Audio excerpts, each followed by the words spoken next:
امی نفی میں سر ہلا کے بولی، ثبات کا ایک پیسہ بھی میں خرچ کرنا نہیں چاہتی، سب اسی کے لیے رکھنا چاہتی ہوں تاکہ مستقبل میں کبھی بھی اسے معاشی پریشانی نہ ہو۔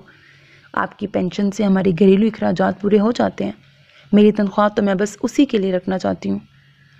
ابا جی میں ایک بار سحر سے بات ضرور کروں گی، سمجھاؤں گی اسے، وہ مان گئی تو ٹھیک، ورنہ حسان سے کہوں گی کہ وہ اس کے تعلیمی اخراجات اپنے ذمہ لیں۔ یوں بھی انہوں نے چند ماہ سے زیادہ ماہانہ خرچ ہمیں دیا نہیں۔ یہاں آنا بند کیا تو اخراجات بھی دینے بند کر دیے، اور ان کا دیا ہوا مکان جو میرے نام تھا اس کے کاغذات بھی بہت پہلے میں انہیں واپس کر چکی ہوں۔ بینک میں جوائنٹ اکاؤنٹ تھا، اس سے بھی دستبردار ہو چکی ہوں۔ ان کے چلے جانے پر ان کا دیا ہوا سب مال واپس کر دیا تھا میں نے، سنبھال رکھا ہوتا تو آج بچیوں کے کام آتا، مگر خیر اب اپنی بچیوں کے لیے میں ان سے تقاضا ضرور کروں گی۔ کوئی ضرورت نہیں ہے کسی سے تقاضا کرنے کی۔ وہ جو دیر سے کھڑی امی اور نانوں کی باتیں سن رہی تھی، ایک دم ہی کہتی ہوئی ان کے پیچھے سے آ کے سامنے کھڑی ہو گئی تھی۔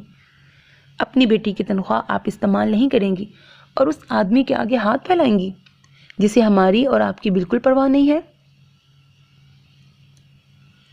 انہیں پرواہ ہے بیٹے، تم یہ مت سوچو کہ وہ غافل ہیں ہم سے، امی دھیمے سے لہجے میں بولی۔ ہاں، پرواہ ہوتی تو وہ ہمیں چھوڑ کے چلے جاتے ہی کیوں؟ چلے جاتے ہی نہیں، وہ جا رہے ہو چکی تھی۔ اور کس بنا پہ آپ کہہ رہی ہیں کہ وہ ہم سے غافل نہیں ہیں؟ بیچ راہ میں آپ کو چھوڑ کے اپنا راستہ بدل گئے، کب پلٹ کے آئے ہماری خبر گیری کرنے؟ غافل نہیں ہے؟ وہ آتے تھے ثبات، میں نے ہی منع کر دیا تھا، اور وہ مان گئے۔ بہت چاہتے تھے نا آپ کو، اسی لیے مان گئے، چھوڑ دیا تنہا آپ کو زندگی کی سختیاں جھیلنے کے لیے۔ خیر، مجھے ان کے یا آپ کے رویوں سے بحث نہیں کرنی۔ کہنا صرف اتنا ہے کہ میرے یا میری بہنوں کے اخراجات کے لیے آپ اس شخص سے تقاضا ہرگز نہیں کریں گی۔ ثبات بیٹا تم، امی نے کہنا چاہا مگر نانوں نے روک دیا۔ مریم، ثبات ٹھیک کہہ رہی ہے، وہ کہہ رہے تھے، اللہ کا دیا بہت ہے ہمارے پاس، تمہیں اس شخص سے تقاضا کرنے کی ضرورت نہیں جسے تم نے خود اپنی زندگی سے دور کر دیا۔ مجھے کرنا پڑا، نہ کرتی تو وہ خود ہی چلا جاتا۔ امی کا لہجہ بے حد دھیما تھا، میں محسوس کر گئی تھی کہ اسے مجھ سے اور بچیوں سے پہلے سی محبت نہ رہی تھی۔ وہ بیزار رہنے لگا تھا، گھڑی دو گھڑی کو مارے باندھے یوں آتا گویا اپنا فرض نبھا کر احسان کر رہا ہو۔ پھر بھی اس سے تقاضا کرنے چلی تھیں آپ؟ وہ تڑک کر بولی تو امی یوں چونکی گویا لمحہ بھر کو اس کی موجودگی بھول گئی تھیں۔ ثبات، تم جاؤ بیٹے، اپنا کام دیکھو، فضولیات میں نہ پڑو، وہ تھکی تھکی سی بولی تھی۔ میری بیچاری سی ماں، اسے بے حد رحم آیا ان پر، جبھی تو انہیں خود سے لگاتی ہوئی ان کے پاس ہی بیٹھ گئی تھی، اور نانو دھیرے سے ہنس دیے کہ جانتے تھے اب وہ اپنی باتوں سے انہیں منٹوں میں اداسیوں سے کھینچ لائے گی، خوشیوں کی جانب۔ سنو، ممی پاپا واپس آ چکے ہیں۔ اس روز وہ کالج آئی تو وہ کہنے لگا، جبکہ وہ ان سنا کیے پرنسپل کے آفس کی طرف بڑھ گئی تھی، ایک تو یہ تمہارا تجاہل عارفانہ جان لے کے چھوڑے گا میری۔ وہ شوخی سے کہتا ہوا ساتھ ہی تھا، یہ ممی نے بھیجا ہے تمہارے لیے، کہتے ہوئے شاپر کھول کر اس کی طرف بڑھایا تو ثبات نے دیکھا کھجوروں کا پیکٹ، زمزم کی بوتل، جائے نماز اور تسبیح کے دانے نظر آئے۔ تھینکس، وہ انکار نہ کر سکی، دھیرے سے کہہ کر شاپر لے لیا تھا۔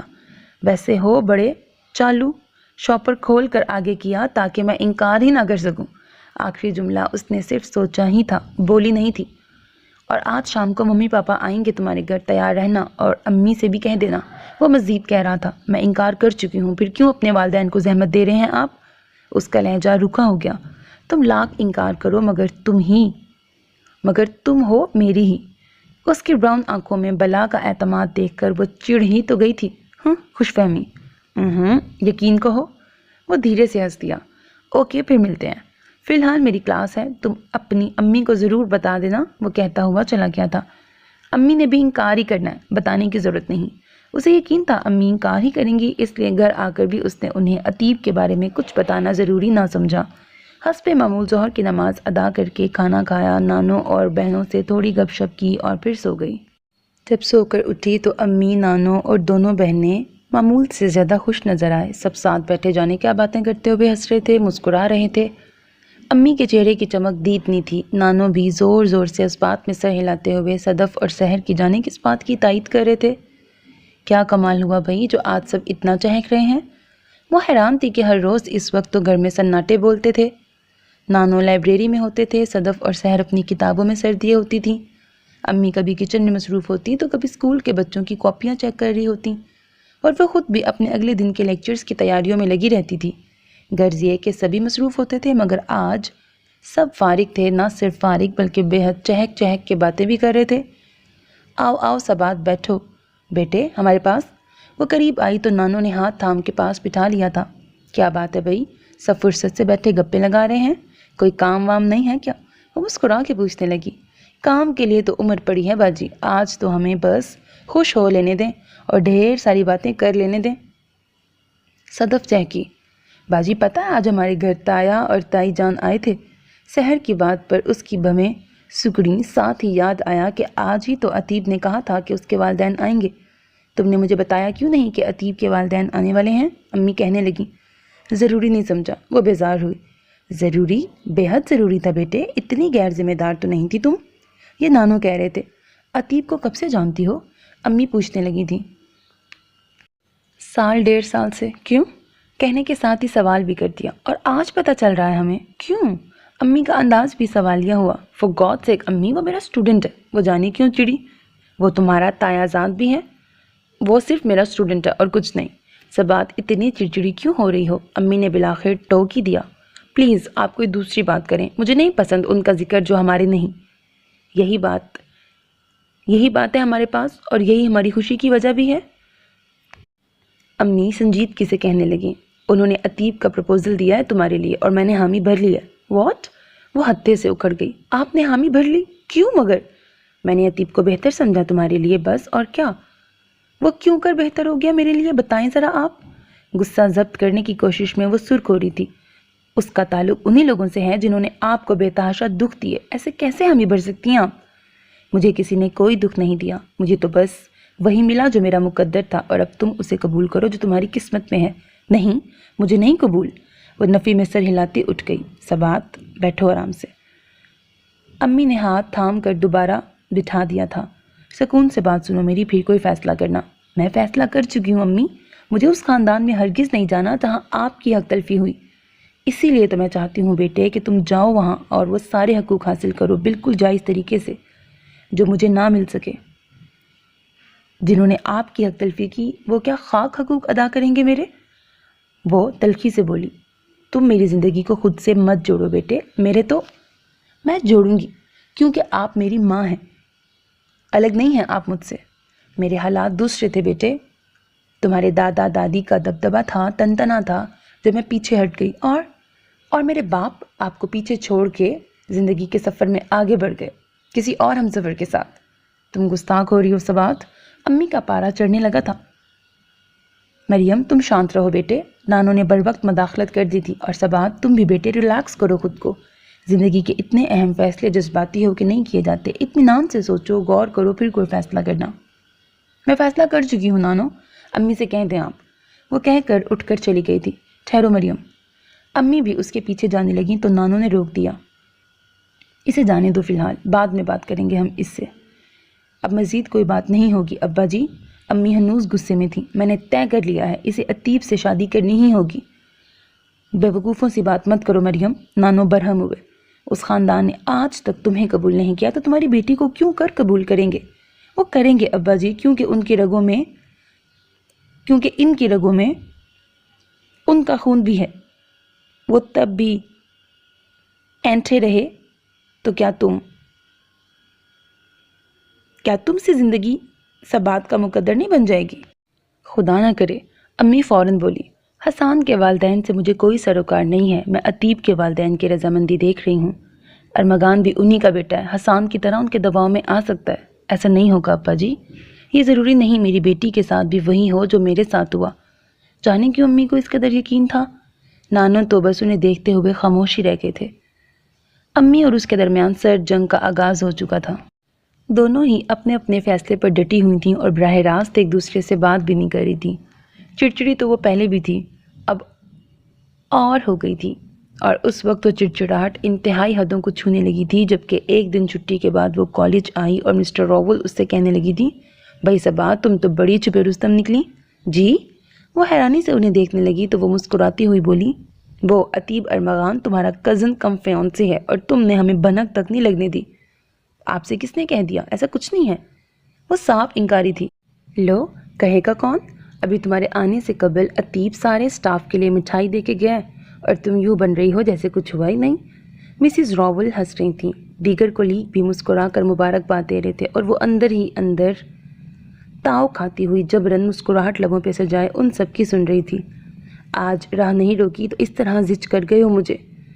تمہیں تو میں دیکھ لوں گی مسٹر عتیب ارمغان واسطی۔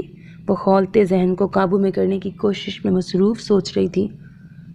غصے پر تو اس نے قابو پا لیا، مگر اس وقت پھر سے طیش میں آ گئی جبکہ کلاس روم میں داخل ہوئی تھی اور اسٹوڈنٹس اسے مبارکباد دینے لگے تھے، اور وہ اسٹوڈنٹس کی باتیں سنتی ہوئی اسے گھورے گئی جو بڑے آرام سے اپنی ڈیسک پہ بیٹھا، ہتھیلیوں پر چہرہ لگائے، لبوں پر شوخ مسکراہٹ اور آنکھوں میں شرارت لیے اسے ہی دیکھ رہا تھا۔ اوکے، اب کچھ پڑھائی کی بات ہو جائے۔ کھولتے ذہن پر قابو پا کر کس مشکل سے وہ لبوں تک مسکراہٹ لائی تھی یہ وہی جانتی تھی۔ آج ہم پڑھنے کے موڈ میں بالکل بھی نہیں ہیں، آج تو بس آپ ہم سے باتیں کریں، ایک اسٹوڈنٹ نے کہا تھا اور بقیہ سب نے یس کہہ کر تائید کی تھی۔ میں فضولیات میں پڑھ کر اپنا وقت برباد نہیں کرتی۔ آپ سب بیٹھ جائیں اپنی اپنی جگہوں پر۔ نو میم، آج ہم آپ کی نہیں سنیں گے۔ کوئی بھی راضی نہ تھا۔ اوکے، ایز یو وش، وہ کہتی ہوئی کلاس میں رکی نہیں تھی اور پھر سارا وقت اس کا تاؤ کھاتے ذہن کو قابو کرتے گزرا تھا کہ آج جیسے کسی کو کچھ کام ہی نہیں تھا اسے مبارکباد دینے کے سوا۔ دیکھا تم نے، سب کتنے خوش ہیں ہمیں ایک دوسرے سے منسوب جان کر۔ اس نے واپسی کی راہ لی تھی جب وہ اس کے پاس آیا تھا۔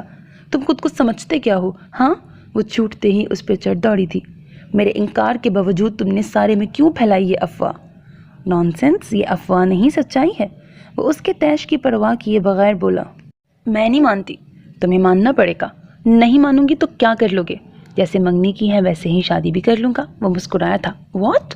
وہ اور بھی چڑی۔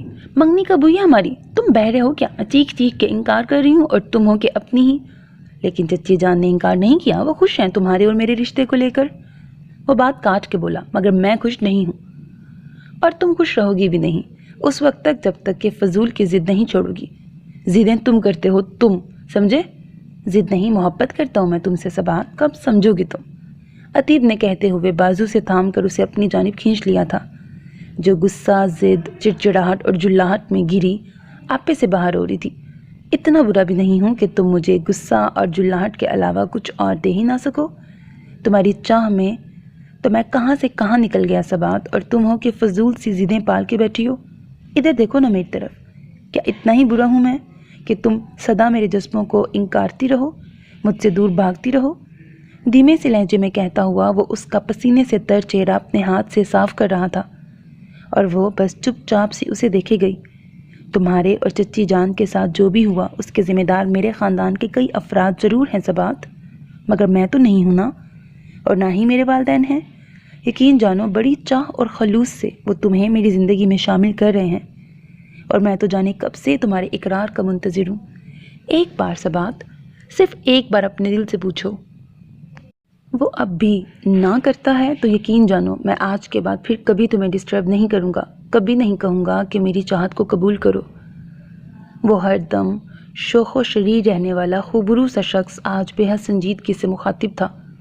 کہو نا سبات کہ میرے جذبے یک طرفہ ہیں، تم ان میں شامل نہیں ہو؟ نہیں۔ وہ ایک دم ہی نگاہیں جھکا گئی کہ لاکھ انکار اور فرار کے باوجود وہ اس کے دل میں گھر کر چکا تھا۔ مگر میں اس شخص کو کبھی معاف نہیں کروں گی جس نے میری ماں کو بے تحاشا دکھ دیے۔ کہتے کہتے وہ شدتوں سے روئی تھی۔ پاگل لڑکی، آہستگی سے اسے سمیٹتے ہوئے عتیب ارمغان کی روشن روشن آنکھیں مزید روشنیاں بکھیرنے لگی تھیں۔ اور اگر تم نے میرے ساتھ میرے باپ جیسا سلوک کیا تو یاد رکھنا، اپنی ماں کی طرح میں تمہیں واپسی کا رستہ نہیں دکھاؤں گی، سیدھا اوپر ہی پہنچا دوں گی، سمجھے تم؟ برستے نینوں مگر مسکراتے لبوں سے وہ دھمکا رہی تھی۔ تھینکس اتنی دھمکی بھری چاہتوں کے لیے۔ وہ بے ساختگی سے ہنس دیا تھا۔ ویسے ایک شکوہ ہے مجھے تم سے، ہنسی روک کے کہنے لگا۔ کیا؟ وہ اسے دیکھنے لگی۔ ممی پاپا جب تم سے ملنے گئے تو تم ان کے سامنے ہی نہیں آئی؟ میں سو رہی تھی تب، اور امی نے مجھے جگایا بھی نہیں، مجھے پتہ ہی نہیں چلا کہ وہ کب آ کے چلے بھی گئے۔ وہ دھیرے سے بولی۔ داد دینی پڑے گی چچی جان کی دور اندیشی کی کہ اگر وہ تمہیں جگاتی تو تم ممی پاپا کے سامنے بھی